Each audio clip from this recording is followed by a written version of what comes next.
Around and around. Looks like there's something swaying in the toilets. The hikikomori Yukiti told me. I had no idea what she was on about, so my mind wandered as if she found some strange drug somewhere. But it was impossible for Yukiko-chan, since she never went anywhere. For starters, I went to the toilet, and something even more incomprehensible was happening. A man I didn't know was hanging in the toilets on the second floor of our house. Whoa! Both Mum and I let out a weird voice. Yukiti knew, so she wasn't surprised. No, I guess she was still surprised earlier. Yukiti called the police as we were frozen in shock. They identified the mysterious dead man as Araki Kazuo, a 52-year-old man who had gone missing 5 years earlier from a random city of Fukui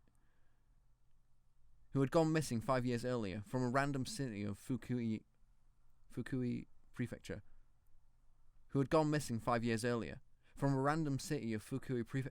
Called West Akatsuki, where he lived. There was no trace of what Araki-san had been doing for those 5 years. Far from that, it looked as if he's died here moments after disappearing from West Akatsuki, since, apparently, he still had exactly the same clothes, silhouette, belongings, and cash as then. The people from the Araki family came over to Tokyo from Fukui and made a scene in their dialect.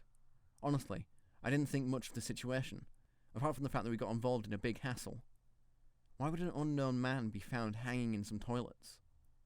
Because of that, the police investigated us, just in case, because we never know, because the procedure dictates that, to see if we were involved in any way, shape or form with anything from Araki-san's disappearance to his suicide. Of course we were not. Araki-san's family was even more scrupulous in the matter. They went asking around the neighbourhood about our possible relationship with Kazuo-san and hired a detective, but since there was really nothing, they naturally couldn't find anything. Then the situation slowly died down with time, and the rumours about how the Terasaki family abducted the middle-aged man, confined him, and then killed him, which once took over the discussions of the neighbourhood, eventually disappeared. A part of Araki-san's family who got taken over by total incomprehension of the situation and their grief for Kazuo-san's death accused us. A family raising a hikikomori can't have any decent person. Maybe her being a hikikomori is a cover-up, and that she's another victim that you're locking up in your house. But Yukiti didn't let any sign of that bothering her. Far from it. But you know, he didn't die right before I found him in the toilets, did he? The mysterious part of the affair isn't how the man disappeared in Fukui resurfaced dead in our house. It's why the man was swaying in such a cramped room, right? Huh? She had a point. The window in our toilets hardly opened, so there shouldn't have been any wind blowing in. At the very least, no wind strong enough to make a middle-aged man's body sway. Yukiti suddenly started frantically twisting her body, as if to make a giant, 3-meter diameter hula hoop spin round her. What are you doing?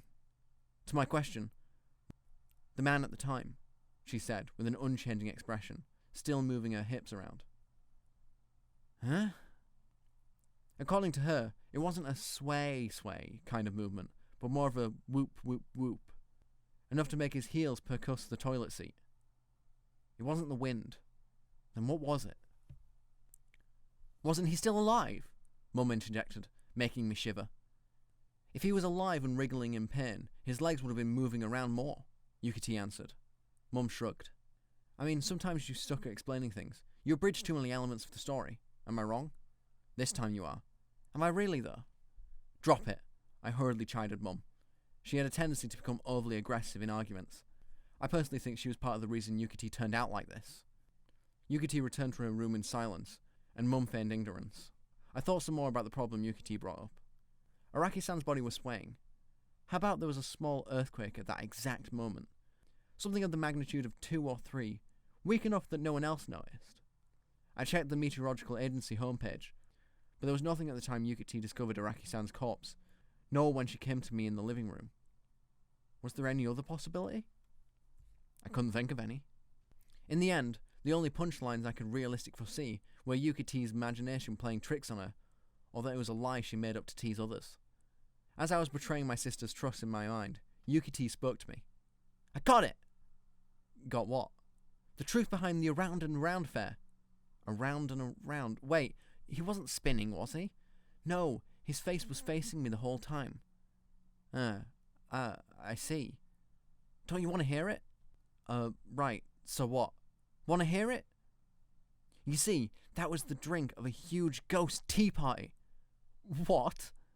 The ghost acted as a spoon, stirring this world around and around. What on earth? It's sweet and yummy, and more rotten it is. Like for bananas, the ghost was slurping these parts of the world. Looking at Yukiti adorning a beaming smile, I vaguely concluded to myself it was really all something Yukiti made up to tease everyone. Or maybe she just wanted to say weird stuff. But then I heard my mum scream on the second floor. I climbed to the second floor, wondering what hassle visited us at this time. Mum was trembling in front of the Yukiti's bedroom, covering her mouth with her hands and screaming, "Ah! Ah! Yukiko! Yukiko! Ah!" Yukiti was hanging in her bedroom. She had made her closet door ajar, wrapped it in string around her bar inside, passed it above the door, made a loop at the end, and passed it around her neck to hang herself. Motionlessly, with her back touching the door. That can't be the case, I remarked, in cold blood, and descended the first floor's living room, where the real Yukiti should have been. But I couldn't find her. No matter how much I searched. She had disappeared. Yukiko-chan never went anywhere. Was nowhere to be found inside the house. But she was still inside my head. A little. From time to time, I would dream about Yukiti's body hanging in her bedroom, swaying harshly along with the stirring of tea. That was the world's rotten and sweet.